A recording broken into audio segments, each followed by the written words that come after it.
relevantes a nivel nacional, pero también a nivel internacional. Mi nombre es Andrés Estrada y estoy junto a Fernando Prera para tener muchos temas de análisis. Vamos a hablar sobre la próxima visita de altos mandos de la Casa Blanca. Fernando, también nuevamente la migración. Un tema que sigue y nunca va a dejar de estar presente en toda la noticia que analizamos acá en A la Medida. Pero por supuesto, con un cordial saludo para usted, amigo y amiga televidente.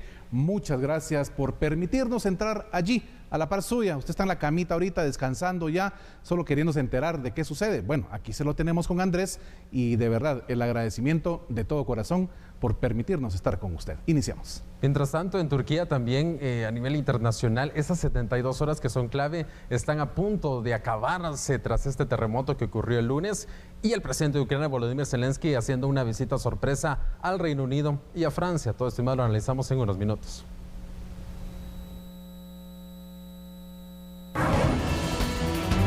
Misión de la Casa Blanca visitará Guatemala. Analizamos los temas que tratará la comitiva estadounidense de alto nivel. Otra tragedia. Migrantes guatemaltecos fallecen en México durante su travesía rumbo a Estados Unidos. Cambios en el ICS. Exploramos la actualización al reglamento de inscripción. Patronos con uno o más trabajadores deben inscribirse en el Seguro Social. Las remesas siguen al alza. Migrantes guatemaltecos envían cifras récord a sus familias. Los datos les sorprenderán.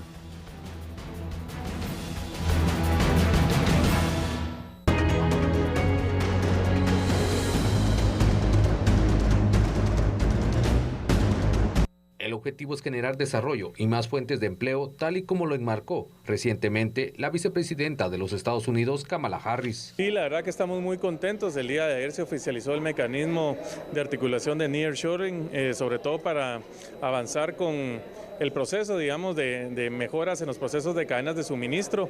Esto se suma a la estrategia de atracción de inversiones y sobre todo la alianza y cercanía que tenemos con el mercado más importante, que es Estados Unidos. Bueno, en la información directa que está relacionada con nuestro ministerio es continuar ya las conversaciones que iniciaron el día de ayer para que el acuerdo realmente en la programación que tenemos suscrita pues avance. Se van a abordar temas, como ya mencionaba, de mejora de eficiencia de cadenas de suministro.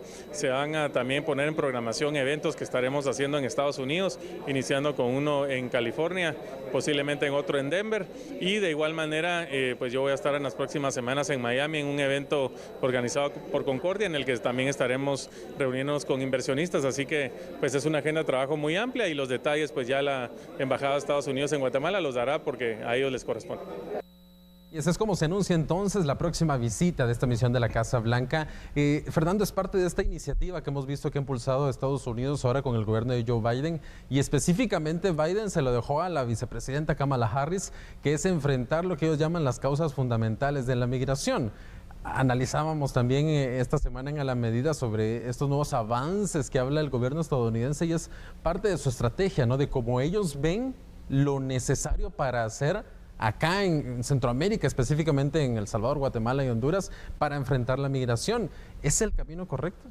Yo pensaría que sí, Andrés. Acá vemos definitivamente una de las ramas del derecho público más importantes, que es el derecho internacional público. Esa relación entre dos estados en donde hay un convenio de por medio ratificado por ambos para que se dé una ayuda mutua. ¿Cuál sea el tema? No importa, pero eso es lo que estudia precisamente esta rama del derecho.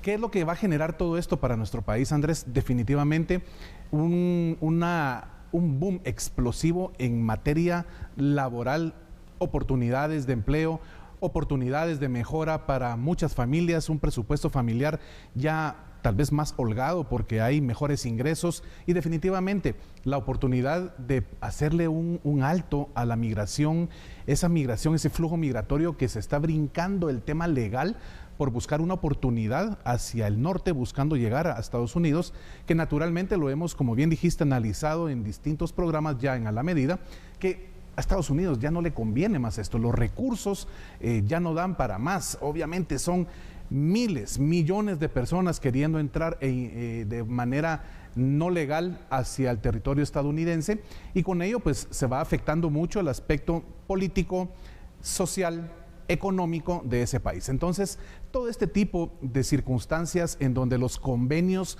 precisamente favorecen, obvio, a los países que estamos de este lado, en la parte norte del bloque centroamericano, que somos los que le generamos ese flujo de personas hacia Estados Unidos, pues bueno, es un win-win, ¿verdad? Es un gana-gana, en donde ellos van a tener ese alto de flujo migratorio y nosotros tener la oportunidad de decirle a nuestra gente, no se vaya, quédese porque aquí hay oportunidades. Un cambio de enfoque también, porque aunque la política estadounidense ha sido la misma desde hace mucho tiempo, que es reducir la migración lo más posible. Pasó con Bush, hijo, Obama, por ejemplo, que por mucho que los demócratas tengan una retórica más amigable con los migrantes, pero hay que recordar que Obama fue uno de los que más deportó migrantes en estas últimas presidencias. Así es. Pero ahora vemos un cambio tal vez de enfoque, de en qué enfocarse, porque con Donald Trump veíamos mucho enfoque en el muro, en más aumentar la seguridad en la frontera, expulsar a los migrantes, el famoso tercer país seguro que incluso se llegó a implementar. Ahora con Biden vemos que está intentando hacer un foco diferente, que es ver inversiones con empresas acá, hacer todo este tipo de cosas. Sin embargo, la meta detrás de ellos es la misma, menos migración posible. Sigue siendo la misma base, la misma estructura, pero al final de cuentas son distintas modalidades en que se está tratando de frenar ese flujo. Ahora bien, para nuestro país, en el caso específico de Guatemala, que es lo que a todos nos interesa, pues naturalmente ver que Joe Biden tiene un esquema de inversión, de generación de grandes cantidades de plata, dólares que vienen pues a abrir el mercado de mejor forma a nuestro país, y entonces creo que es una modalidad que puede marcar una diferencia, Andrés. Si la gente ve lo que se está imaginando que hay en Estados Unidos, que es más ingresos, trabajo, etcétera, y lo ve aquí en su país, se contextualiza ese concepto, creo que los resultados pudieran ser positivos. Este nuevo paradigma, este programa implementado por la Casa Blanca, por el gobierno estadounidense, viene desde el año pasado, no es algo nuevo. Se acaba de anunciar esta segunda fase. ¿Por qué ahora esta visita de estos altos mandos de la Casa Blanca? Bueno, recordemos que en el tema diplomático, ¿verdad? Hay realmente esquemas internos muy complejos a veces de entender, y sobre todo por los tiempos. Aquí analizamos que hay agendas bilaterales que deben cumplirse, pero que deben adecuarse. Y entonces sabemos que Estados Unidos, con la diversidad de temas que manejan, no solo a nivel interno en su territorio, sino con las relaciones internacionales que tiene, que es muy fuerte, pues tiene que encontrar el espacio para que esto realmente se maneje de una manera muy propositiva, muy proactiva. Y por supuesto en estos países en donde la agenda tal vez podría estar un poco más holgada en cuanto a saber que viene una autoridad, un representante diplomático, en este caso de Estados Unidos, que viene a generar pues ese apoyo, esa forma de querer pues beneficiar a un país tan próspero en materia de querer trabajar como lo es Guatemala. Guatemala la hacemos nosotros, los chapines, y es esa garra chapina que siempre caracteriza de trabajo, trabajo, trabajo, que naturalmente ahora va a tener un resultado mucho más positivo. Entonces, creo yo, son tiempos muy bien manejados.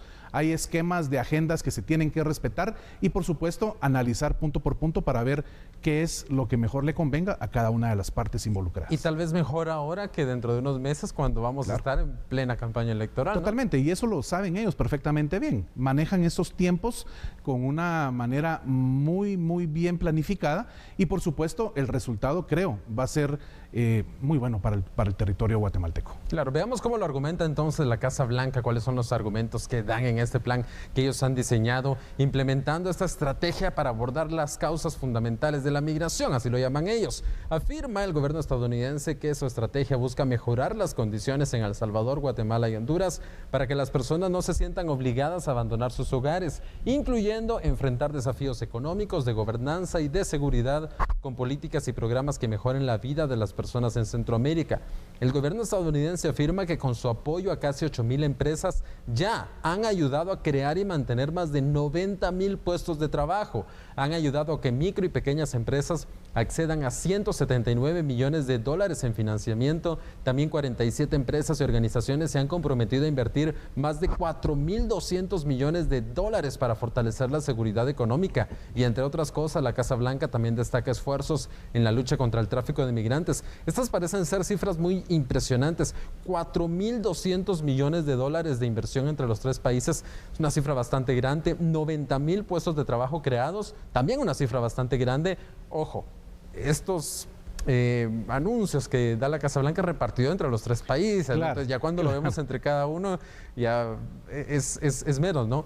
Pero pareciera también que falta más, a pesar de lo impresionante que se ven estas cifras. Fíjate que la agenda de Washington en cuanto a este acercamiento a los países que pues le interesa que frene el flujo migratorio, el trifinio norte del bloque centroamericano, Honduras, El Salvador y Guatemala, lleva una planificación muy bien pensada, Andrés.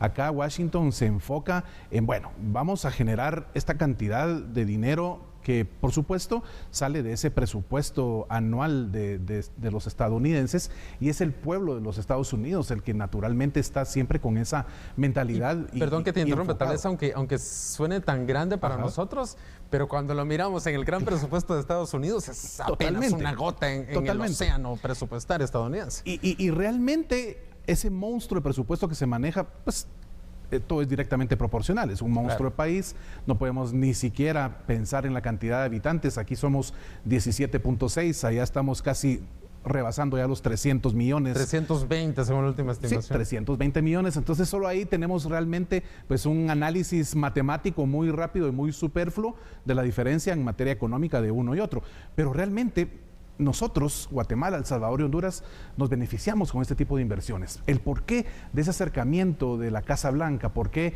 Washington tiene en su agenda ese punto como una prioridad, porque al final somos los países que estamos generando el flujo migratorio que a Estados Unidos no le interesa más ya recibir, y entonces creo que la modalidad es positiva definitivamente, Andrés. Joe Biden toma la decisión, invirtamos, generemos este pequeño espacio de nuestro presupuesto que va a beneficiar enormemente a los tres países, y vamos a ver qué sucede. Creo que los resultados realmente pueden ser diferentes y de mejores vistas en un corto y mediano plazo para todos los guatemaltecos que se beneficien del acceso a esta plata, a este dinero. Claro, que ya para ver una diferencia tangible probablemente no sea tan inmediato, así del próximo mes vamos a ver una reducción completa del número de personas que están llegando, sí, porque esto tiene que ser una política que logre mantenerse sobre el tiempo. Muy buena esa inversión, muy buena esa creación de empleo, pero si no se mantienen ese tipo de políticas, o aquí desde Guatemala no se logra incentivar más inversión, claro, que sea constante a lo largo del tiempo, mucho trabajo se está haciendo, pero también todo ese trabajo podría destruirse prácticamente si no se mantiene, si no se trabaja en mantener y construir sobre lo que se está haciendo. Tener una inteligencia financiera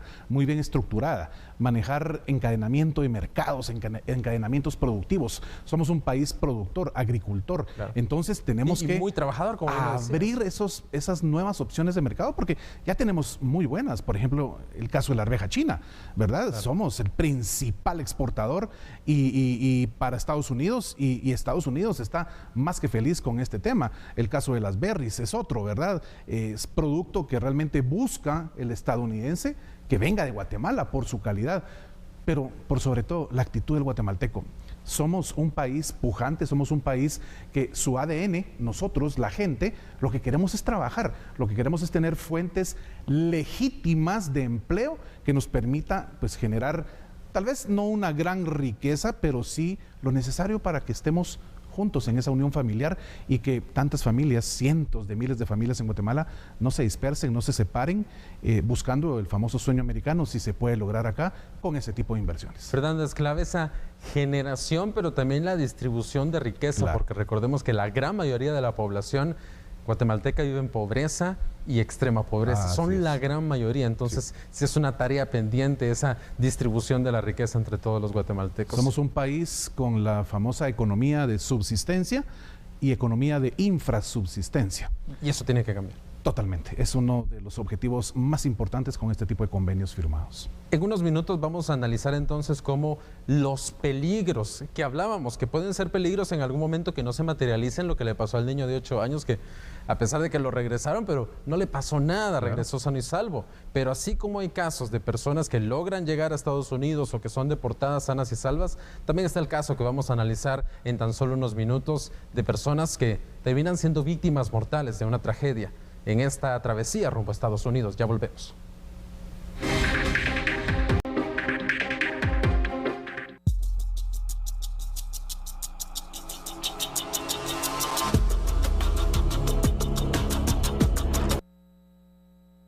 La investigación preliminar y que fue trasladada por autoridades de Relaciones Exteriores detalla que dentro de las 14 víctimas, 5 son guatemaltecos, siendo 4 hombres y una mujer, pero podrían ser más. Los cuerpos se encontraban en estado de descomposición dentro de un vehículo que volcó el pasado lunes a un afluente en el municipio de Pesquería, Nuevo León. Sin embargo, documentos que se encontraron en la ropa de 5 víctimas precisaban su nacionalidad. El Consulado de Guatemala en Monterrey sigue en coordinación con la Fiscalía General del Estado de Nuevo León y el Instituto Nacional de Migración de México para identificar a las demás personas. Asimismo, se verifica si los documentos encontrados son verdaderos. Medios mexicanos dieron a conocer de manera extraoficial los nombres que aún no han sido confirmados por autoridades nacionales. Estos corresponden a Germán Estuardo Martínez Chan, Domingo Ixcoy Itzep, Sender Marcelino Batén Argueta, Karina Lisbeth González Palacios y Leonel Argueta Pelicó. Otra tragedia migrante, se hablaba en su momento de 5 guatemaltecos que habían sido identificados, se dijo en su momento que ese número de víctimas podría crecer y Fernando, se cumple, el número de víctimas crece, 8 víctimas guatemaltecas, de esto que parece ser un accidente, hasta este momento parece ser un accidente, no parece ser algo relacionado con narcotráfico, claro, trata de personas, parece ser un simple accidente por llamarlo de alguna manera, pero nos muestra nuevamente esos peligros, porque no estamos hablando de 1, 2, 8 guatemaltecos, además del resto de migrantes que estaban en este camión. La hipótesis hasta el momento es justamente, ¿verdad? Como usted lo vio en pantalla, va el piloto. Normalmente, ¿qué es lo que sucede en esos territorios, verdad? Están los agentes de seguridad migratoria, tratan de evitarlos, se meten por un camino que no era el conocido por el piloto y eso pues pudo generar este accidente fatal en donde estamos literalmente llorando la pérdida de 8 guatemaltecos más que pierden la vida, que enlutan a no solo esas 8 familias, sino son círculos de amistades, círculos comunitarios y el flujo migratorio del que acabamos de hablar, que es un tema recurrente y va a ser parte de la estructura de vida que tiene el Estado de Guatemala. ¿Por qué, Andrés? Porque al Estado de Guatemala le hace falta cumplir muchas metas. Cuando vemos los ODS, ¿verdad? Simple y sencillamente analizar cada uno de ellos, nos damos cuenta que Guatemala va solo medio tratando de cumplir, ¿verdad?, los puntos de cada uno de ellos. Y los objetivos de desarrollo sostenible. Desarrollo sostenible, sí, perdón, claro, eso significan las siglas ODS.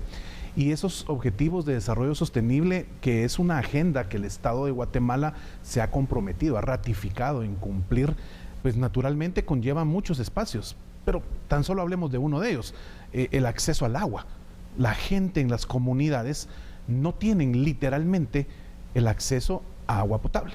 Entonces, esto contrae que las familias estén expuestas en un 100% a enfermedades diarreicas, que los niños mueren, las mamás mueren, los mismos hombres que están trabajando el campo mueren de una enfermedad estomacal que se los lleva en 3-4 días.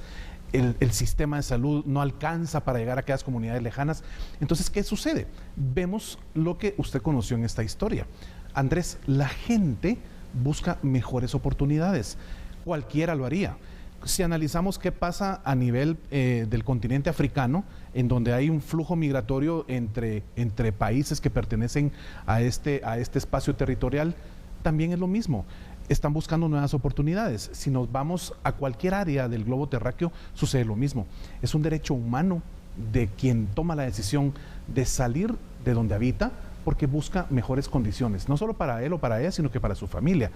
Pero pareciera que en este tramo desde Guatemala a Estados Unidos, donde México es elemental para traspasarlo, está la muerte ahí en cada esquina y está lesionando la historia de nuestro país. ¿Cómo podemos evitar este tipo de accidentes? ¿O simplemente mientras exista migración irregular es inevitable que van a ocurrir este tipo de casos? A ver, yo pienso que sí puede ser un indicador que si se trabaja a conciencia y se generan las propuestas, como lo vimos en el primer bloque, en ese tipo de inversiones donde se abran fuentes de empleo, se mejore la calidad de vida. Andrés, que se cumpla con el objetivo más importante y elemental del Estado, que es alcanzar el bien común. Y ese bien común no solo es riqueza material, es darle a cada chapín, a cada guatemalteca, cada guatemalteco en donde se encuentre esa mejora en su vida diaria. Entonces, Andrés, yo soy de la opinión, no sé qué opines tú, pero puede cambiar si realmente se generan políticas de Estado enfocadas a brindarle una mejor calidad de vida a esos chapines que realmente no tienen nada. Y es que para alguien que vive acá en la capital o en una cabecera departamental, puede ser muy difícil pensar en una vida diaria sin agua potable, Claro. Sin electricidad, con jornadas laborales muy fuertes y muy largas trabajando en la agricultura. Sin embargo, es la realidad que enfrentan miles de personas acá en Guatemala. Y entonces eso es lo que hay que entender para ver por qué sí. A cada momento hablamos nosotros acá en las noticias de una nueva tragedia, murieron, el peligro, el narcotráfico, las pandillas, me están expulsando. Los campamentos migrantes, no sé si has visto las imágenes de los campamentos migrantes que se encuentran en la frontera, de todos esos migrantes que han expulsado de Estados Unidos y se quedan básicamente en el limbo. En el limbo literalmente. Literalmente. Sí. ¿Por qué alguien tomaría la decisión de irse a pesar de todos estos riesgos? Nos estás dando esos indicios de por qué muchas personas lo toman día tras día. Pero hay que hacer mucho énfasis en eso. Es un riesgo. Es una travesía que da un riesgo. Andrés, aquí hay una circunstancia. El sector empresarial está dentro de sus posibilidades haciendo lo que puede para generar fuentes de empleo, ¿verdad? Eso es un hecho. El Estado está haciendo lo que puede para generar certeza jurídica, cada uno en su ámbito. Y entonces, ¿quién debe ser el beneficiado? Pues la población. Pero si la población no percibe de un sector, que es el que genera empleo, el que genera la posibilidad de vivir bien, y el otro no le genera a ese empleador la certeza jurídica para que siga invirtiendo, para que traiga más recursos, para que traiga más representaciones. ¿Qué entendemos con certeza jurídica? Con certeza jurídica es esos lineamientos de cumplimiento de la ley, en donde se cumple el derecho laboral, el derecho de trabajo, se cumple a cabalidad el Código de Comercio, el respeto a todo el enjambre legal que existe para que funcione la empresa mercantil, que genere riqueza, que genere empleo, pero que también le pague el tributo correspondiente al Estado, porque hoy es obvio que hay un fuerte espacio del sector empresarial que no cumple con esa obligación tributaria. Entonces, ¿qué sucede?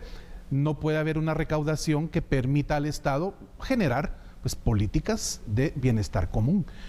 Todo va amarrado, Andrés, y lo que necesitamos es literalmente en mucho que el guatemalteco entienda que necesitamos de esos liderazgos a todos niveles, desde la familia, desde qué le enseñamos a los hijos, desde explicarles, enseñarles, exigirles que sean educados, que le digan un buenos días, un buenas tardes, un muchas gracias, un con permiso, un por favor.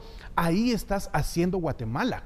Estás estructurando una nueva Guatemala y por supuesto esas generaciones venideras que sean las que puedan generar el cambio, porque los que ya tenemos cierta edad, que ya vamos para afuera, decimos ojalá que logremos ver algo de ese cambio, pero las nuevas generaciones son las que tienen la oportunidad de que estas trágicas noticias ya no se transmitan y ya no existan. Claro, la cooperación entre el Estado de Guatemala y el Estado de México también es muy importante. Veamos entonces estos datos sobre cómo la Cancillería guatemalteca ha informado a través del consulado en esa región que se está verificando con Migración y con RENAP que los documentos sean verídicos. Una tragedia que ocurrió en el municipio de Pesquería, en el estado de Nuevo León. Ya comenzó ese trámite de reconocimiento de las víctimas de origen guatemalteco. 8 hasta este momento. Además, el Consulado de Monterrey sigue en coordinación con la Fiscalía General del Estado y el Instituto Nacional de Migración de México para poder identificar a las demás personas, porque no solo son estas 8 personas fallecidas, hay más personas fallecidas y no se descarta que puedan existir más víctimas guatemaltecas. Esas buenas relaciones entre ambos estados son clave, porque en este caso el conductor de este vehículo al parecer se fugó. Entonces sí, tiene que existir esa cooperación, porque quiera que no, tiene que hacerse justicia, Fernando, porque este conductor estaba involucrado en alguna de estas redes de trata de personas. Claro, totalmente, es más que evidente. Aquí la relación entre estados óptima, elemental, hablar que si México y Guatemala no tuvieran ese tipo de relaciones positivas, ambas cancillerías, ambos ministerios de relaciones exteriores no haciendo lo que les compete, pues las circunstancias podrían ser peor. Sin embargo, claro, estamos llorando y nuestras condolencias de parte de todo el equipo que conformamos TN23 para esas familias que hoy están llorando a sus seres queridos, que lo que hicieron fue irse y buscar una mejor oportunidad para darles otro tipo de vida a su familia.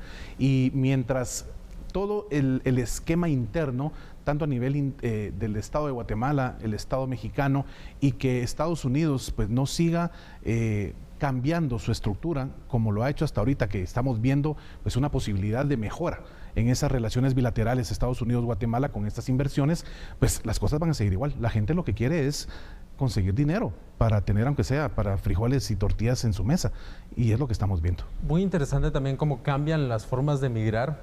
Años atrás, lo recordarás muy bien, la principal noticia eran de fallecidos en la Bestia.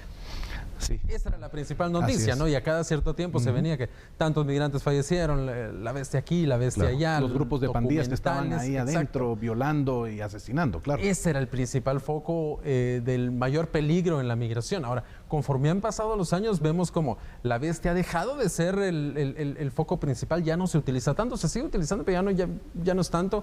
Ahora es más que todo estos camiones que son usualmente utilizados por la trata de personas. Ahora hablamos ya de no tanto de pandillas, sino del narcotráfico, que muchas veces es el narcotráfico el que controla todas esas rutas, el que controla esos camiones. Entonces es bien interesante ver cómo también la migración, conforme va pasando el tiempo, cambian las formas de migrar, pero no el peligro. El peligro permanece. Si pensábamos que íbamos a estar todos más seguros con esta nueva forma, por decirlo así, no es así. Totalmente.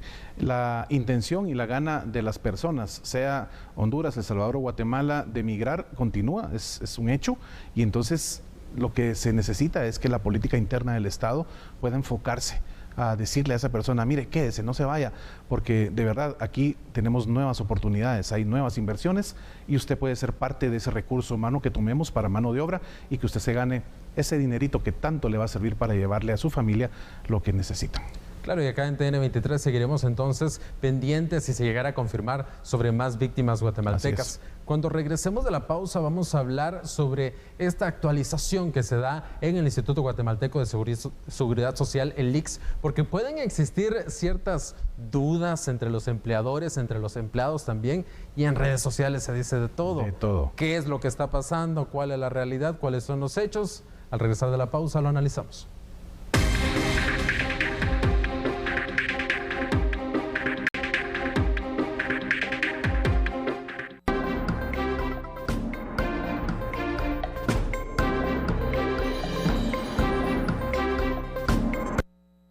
El director de recaudación del IGSS, Juan Carlos Ramírez, informó cómo será el procedimiento de nuevos afiliados tras la publicación del Acuerdo 1529, en donde se establece de forma obligatoria que las empresas formalmente inscritas, aún así tengan un solo trabajador, deben contar con cobertura social. Cuando el instituto determine que ha existido una obligación y que no se han inscrito de forma voluntaria, procederemos a hacer la inscripción de oficio. A partir de ese momento, cuando se les sea notificado, empezará a contar su su verdadera obligación. Hay 30 días de plazo para que se haga toda la formalización de la inscripción y en esos 30 días contados a partir de que exista la obligación. Con esta medida, el Instituto Guatemalteco de Seguridad Social prevé la inscripción de más de 380,000 nuevos afiliados. Y son alrededor de 385,000 nuevos afiliados que se incorporarían, que estarían aplicándose con el acuerdo 1529 de entre 1 y 2 trabajadores.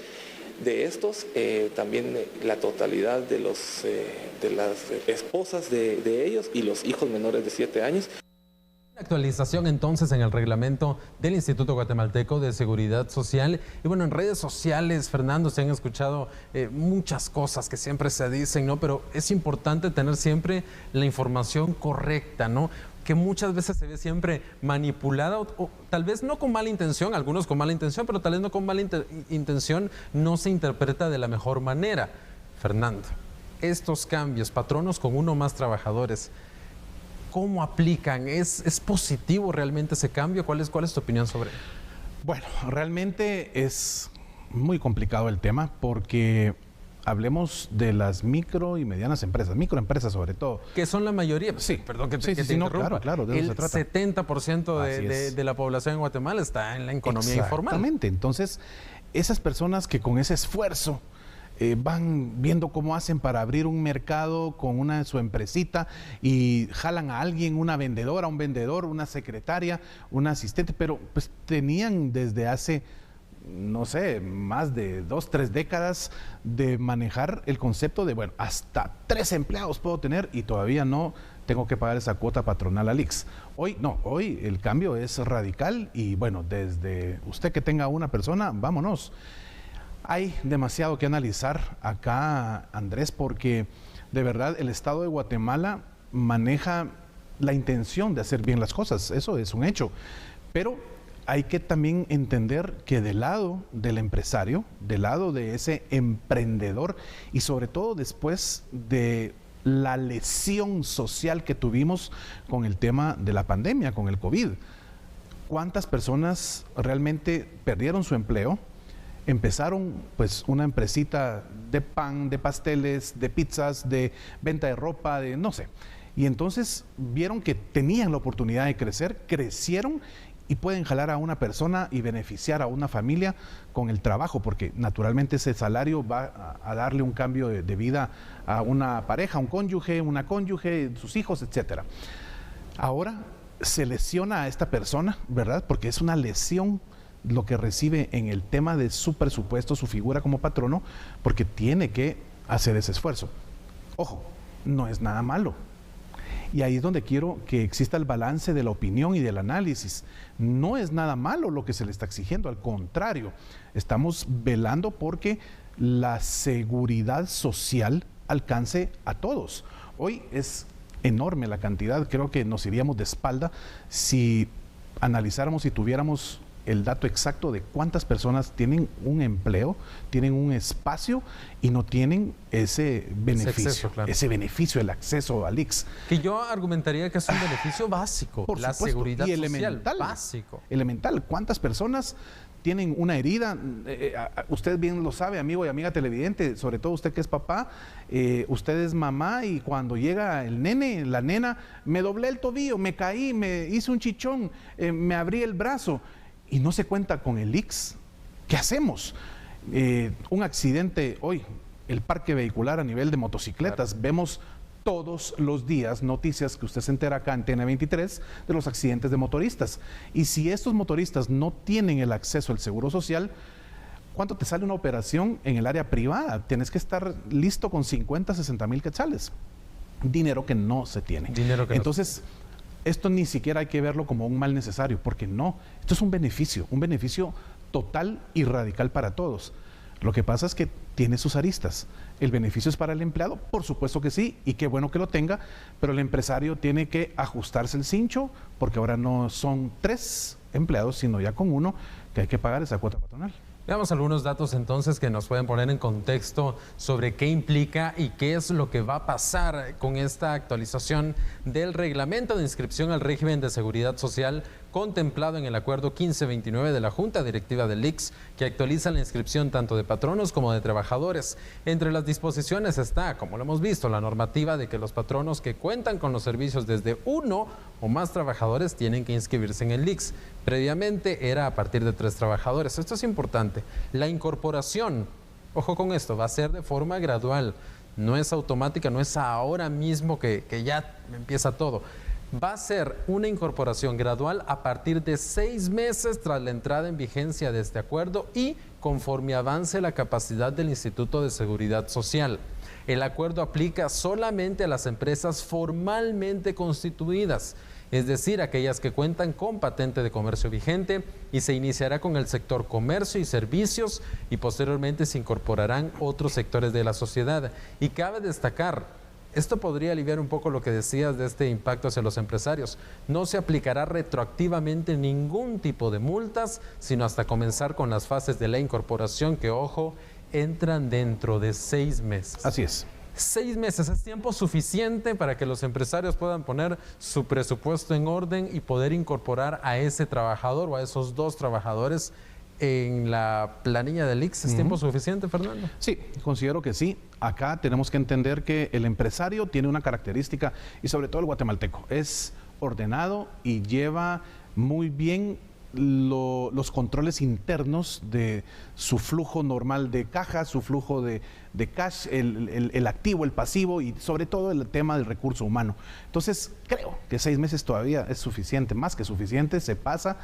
Habrá mucha cantidad de empresarios que, te aseguro, en 3-4 meses ya estarán listos para cumplir con esta normativa que, dentro de la pirámide de la supremacía de nuestras leyes, donde la Constitución está hasta arriba, los reglamentos están en el 4º lugar. Entonces, pero es parte de nuestro ordenamiento jurídico. Y entonces, aunque sea un reglamento, hay que cumplirlo, porque es la ley y nadie es superior a la ley. Y eso es punto importante, hay que cumplirlo. Un llamado también a la conciencia de los empresarios, porque ha pasado mucho, pasa con empresas incluso grandes, donde están afiliados al ICS y cuando llega la persona al ICS por X o Y razón, accidente, no se han pagado las cuotas. Así es. Ese es otro problema también que surge, ¿no? Creo que al final de cuentas parte de la obligación que se tiene de poner todo en orden, tiene el tiempo suficiente y, por supuesto, lo más importante, saber que esto es un beneficio. Es un beneficio. ¿Va a costar? Claro. ¿Administrativamente va a tener alguna repercusión en el orden que usted lleve dentro de su empresa? Por supuesto que sí, pero estoy 100% seguro que la característica que usted tiene, ser un empresario, una empresaria de primera categoría, va a hacer que su gente tenga el beneficio del seguro social y bueno, de eso se trata, que todos podamos estar cubiertos con eso. Claro, es muy importante entonces el seguro social. ¿Crees tú que estos cambios deberían ampliarse? Por ejemplo, las personas que están por contrato no tienen ese beneficio del ICS. ¿Podría eventualmente analizarse una ampliación aún mayor?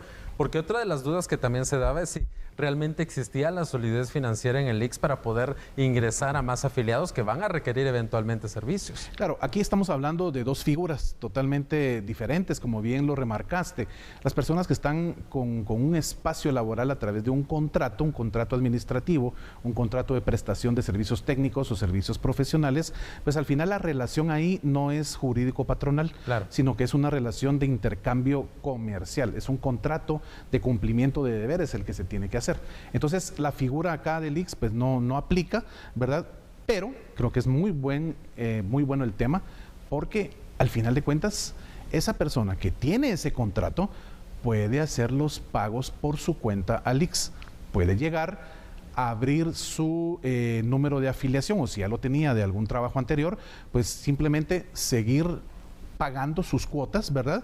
Y el régimen hoy del ICS lo permite. Entonces, acá es la decisión de cada uno, ¿verdad? Sea de una manera que usted perciba su dinero o de otra, pues simple y sencillamente, honorarios o salario, usted tiene la decisión de si es por el otro lado, como lo decía Andrés, vaya y pueda pagar su cuota sin ningún problema de forma voluntaria. Y eso es muy importante, no tener opciones, ¿no? Claro. Así que las opciones, tener muchas opciones siempre es bueno en la mayoría de cosas. Fernando, gracias por habernos acompañado en el análisis de estos 3 temas. Estimado Andrés, un gusto estar acá contigo, amigo y amiga televidente. Como siempre le digo, descanse, porque mañana todavía falta. Todavía es un jueves en donde usted va a dar lo mejor de sí mismo para que nuestra Guatemala mejore en muchos ámbitos. Feliz noche. Y acá en A la Medida nosotros continuamos con más información, más noticias. Hablemos sobre este proceso electoral. El partido Cabal accionó contra magistrados del Tribunal Supremo Electoral por la inscripción de Suri Ríos.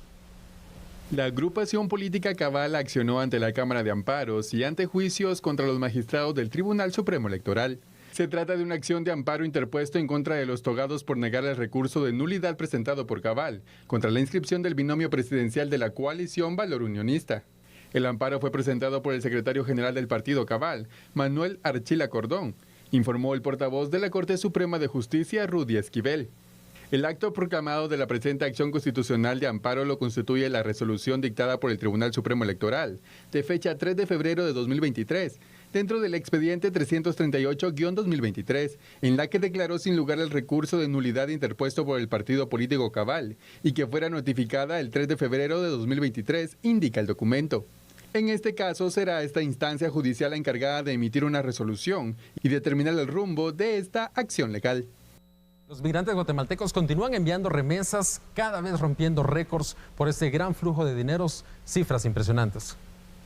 En enero, los compatriotas que radican principalmente en Estados Unidos enviaron 1.386.5 millones de dólares, lo que equivale en moneda nacional a 10.870 millones de quetzales. Registros del Banco de Guatemala indican que esa cifra no se había registrado en años anteriores, superando en 17.4% lo registrado en enero de 2022. Durante enero, cada día se recibieron 44.73 millones de dólares. Para este 2023 se esperan 19.000 millones de dólares en concepto de remesas, mientras que en 2022 se recibieron poco más de 18.000 millones. Siguiendo en el plano electoral, se están coordinando planes de contingencia para garantizar el servicio de energía eléctrica durante las próximas elecciones generales. Dentro de los planes se contempla que el resto de países de Centroamérica brinden una asistencia eléctrica si Guatemala registra alguna interrupción. Las elecciones no son solamente del día de las elecciones, sino que los días previos, preparación y ejecución de todos los procesos propios del Tribunal Supremo Electoral. El día de las votaciones, obviamente, y los días siguientes, por todos los temas que están asociados con el levantamiento de la información y todo eso. Todo eso está bastante coordinado. Luego de eso, también hay un proceso de coordinación con los países vecinos, de tal manera que si existiera una interrupción por alguna causa que no se puede controlar, pues que los países vecinos también nos presten la asistencia que se pueda requerir, tal como ocurre cuando ellos tienen procesos de elecciones, que Guatemala también toma sus medidas para poderles apoyar en caso necesario.